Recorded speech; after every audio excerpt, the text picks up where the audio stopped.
الآن هناك الكثير من الأشياء التي تقال.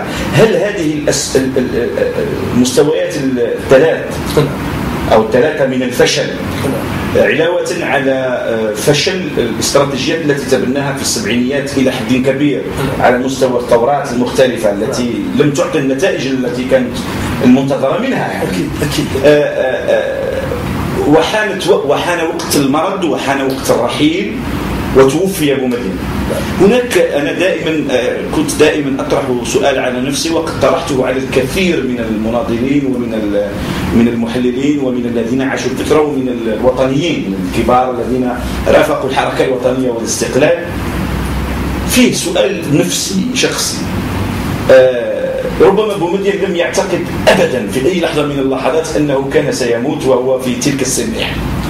لم يكن يعتقد أنه علما أن بومدين ولد سنة 1932 وتوفي في 78 تقريبا 47 سنة كان في عمره ولم يكن يعتقد بأنه سيموت وربط الدولة بشخصه بشخصه. هل أجوبتك المختلفة هذه هل تستطيع أن تجيبني الآن باختصار شديد؟ هل أن الدولة التي أريد لها البناء والنشوء في الجزائر منذ الاستقلال عن طريق الجيش، عن طريق العصب، عن طريق الشرعية الطورية، عن طريق الحزب الدولة، عن طريق طورات مختلفة ثقافية اقتصادية صناعية وفلاحية، هل هذه الدولة ماتت بموت بومدين؟ هل مشروع الدولة مات بموت بومدين؟ تغير ولم يمت، تغير جذريا لكن لم يفعل. لماذا سألتك هذا السؤال؟ لأنه لماذا سألتك هذا السؤال أستاذ الأخضر؟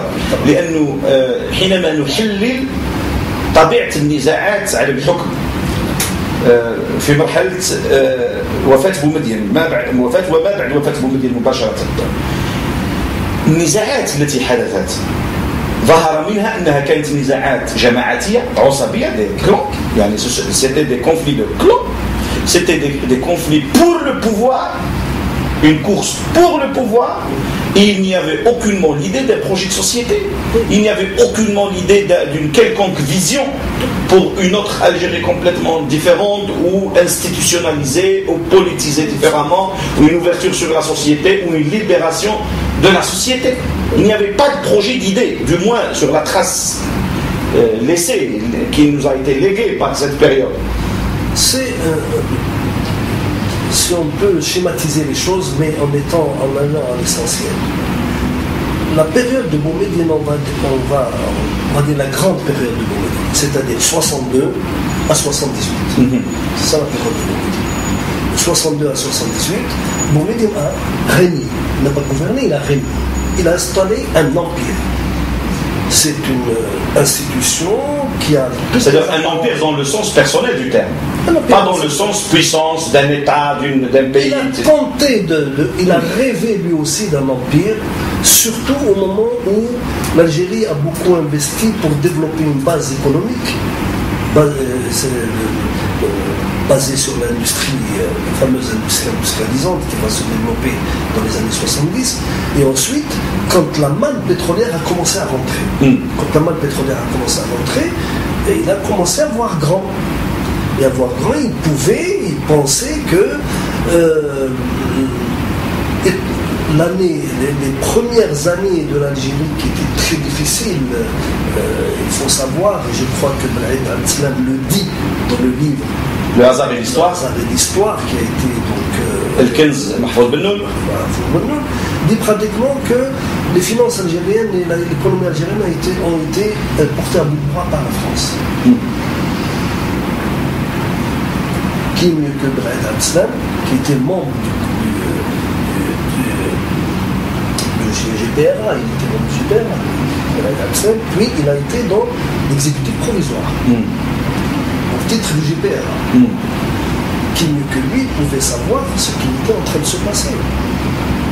Donc, on peut dire que jusqu'à pratiquement 66-67, avec le début de la planification, on peut dire que l'économie algérienne était pratiquement parasitaire sur j'allais dire le trésor français. Sauf pour une chose, c'est un paradoxe. Pour l'agriculture.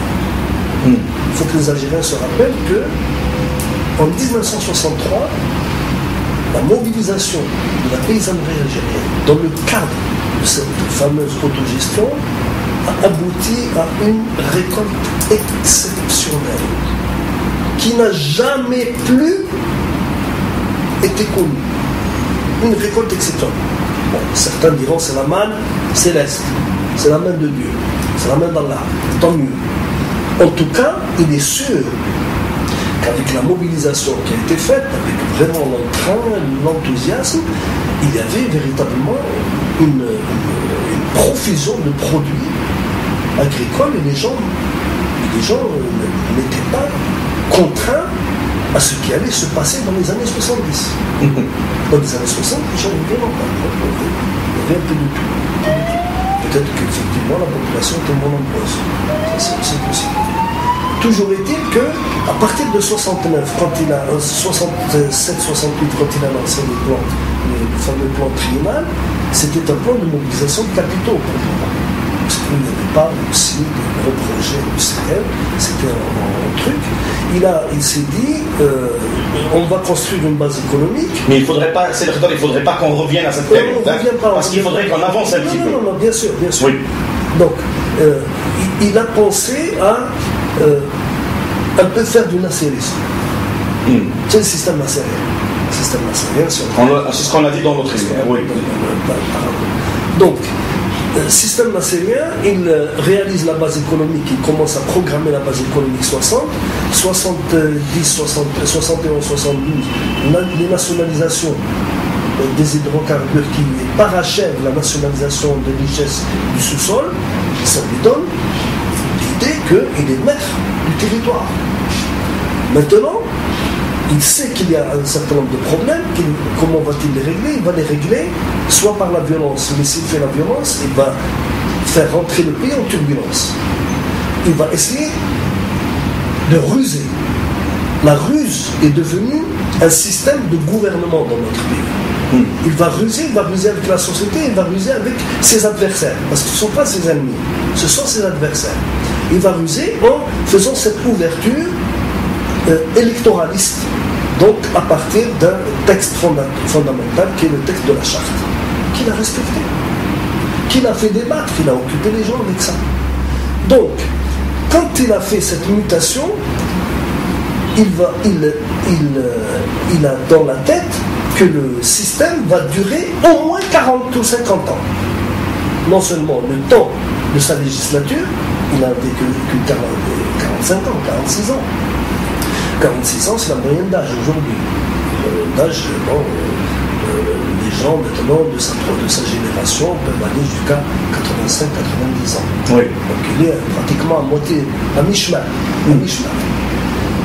Mais ce qui est intéressant, c'est que c'est un type, même s'il a ouvert la perspective électoraliste, il n'a jamais c'est une ouverture dans la fermeture.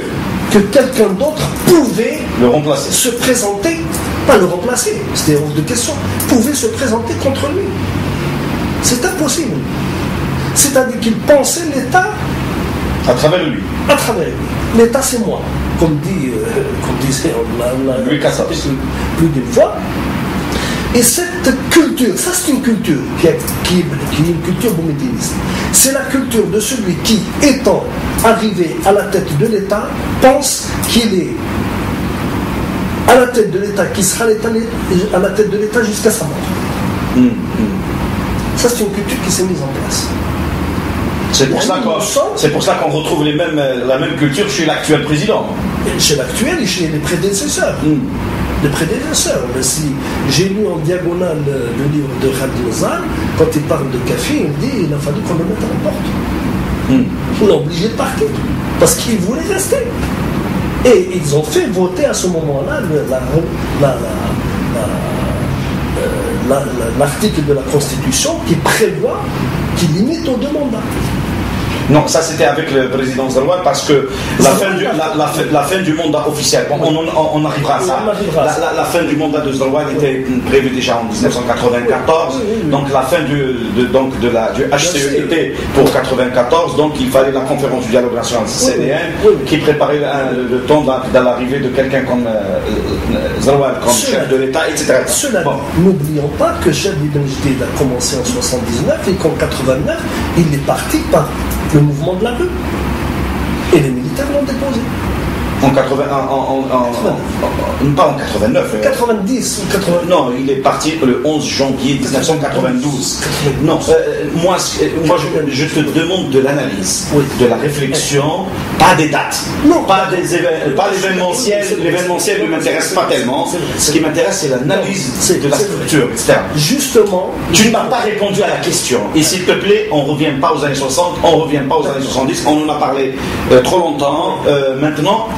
Est-ce que l'idée de l'État de Boumediene, comme il l'a conçu, comme il l'a pensé, liée à sa personne, aux structures anciennes du prestige donc, de la Révolution, de la guerre de libération, de l'armée, du parti-État, etc., qu'est-ce qui s'est passé justement à tout cela avec la disparition de Boumediene et la guerre de succession? Et on parlera de l'arrivée de Cheb Ibn Jdid. Cheb Ibn Jdid arrive à la tête du pouvoir en Algérie. Toi, en tant qu'universitaire intellectuel, pour toi, est-ce que c'était une sorte de continuation par d'autres moyens? Est-ce que c'était la continuation de la logique militariste du pouvoir qui devait trouver quelqu'un à la tête pour le mettre à la tête du pouvoir du sérail, de la même famille révolutionnaire, etc., ou parce qu'il fallait trouver une formule pour dépasser ou changer de chemin par rapport au régime de Boumediene? Est-ce que c'est une continuation ou une déviation? L'arrivée de Chebli à la tête du pouvoir. Oui. C'est un paradoxe que je vais dire. C'est une rupture dans la continuité. Pourquoi?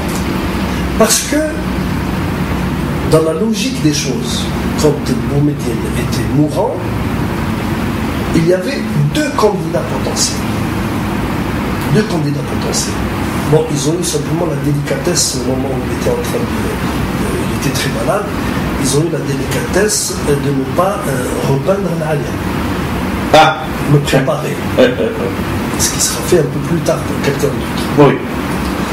Donc, ils ont eu cette délicatesse. Mais en fait, ils ne pouvaient pas le faire dans la mesure où il y avait deux prétendants. Quelqu'un qui se disait l'héritier légitime de Boumediene de par la proximité. Et quelqu'un qui, il ne faut pas l'oublier, et c'est ce qui explique peut-être aussi son éviction, est un ancien colonel de Wilaya. C'est le dernier colonel de la Wilaya, une dont nous avons eu l'occasion de parler une fois. Or, le problème qui se pose revient à son point de départ. Yahyaoui a-t-il été refusé parce qu'il risquait de faire revenir le processus à un ancien débat qui était l'intérieur et l'extérieur, ou a-t-il été refusé?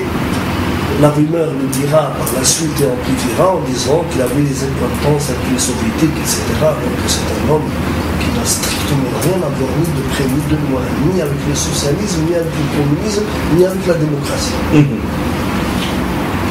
Donc, les décideurs, et qui apparaissent pour la première fois... Qui? Les militaires. Qui? Les militaires. Je pense qu'il s'agit de l'Arab Bafir et Khaled Mazar. Déjà à l'époque. Peut-être. La sécurité militaire. J'ai parlé des militaires, j'ai pas parlé des services. C'est un truc qu'on connaît beaucoup moins, les services, parce que dans les services, il y avait, si, grosso modo, schématiquement, je n'ai pas beaucoup approfondi la question des services et de l'étude parce que c'est opaque. Dans les services, tu as l'école du KGB, qui est toujours dans l'actif, et tu as l'école du mal. C'est-à-dire les gens qui ont été formés pendant la guerre de libération nationale dans l'ALP. Au Maroc, essentiellement. Depuis 1957. Donc, c'est 1957, tu parles de Stéphane Bach, tu parles de Zalani et consorts. De Ould Qabliya, de Dahoud Qabliya, de tous les anciens. Oui. En fait, c'est une famille. Oui, absolument, absolument. Alors, le problème était le suivant.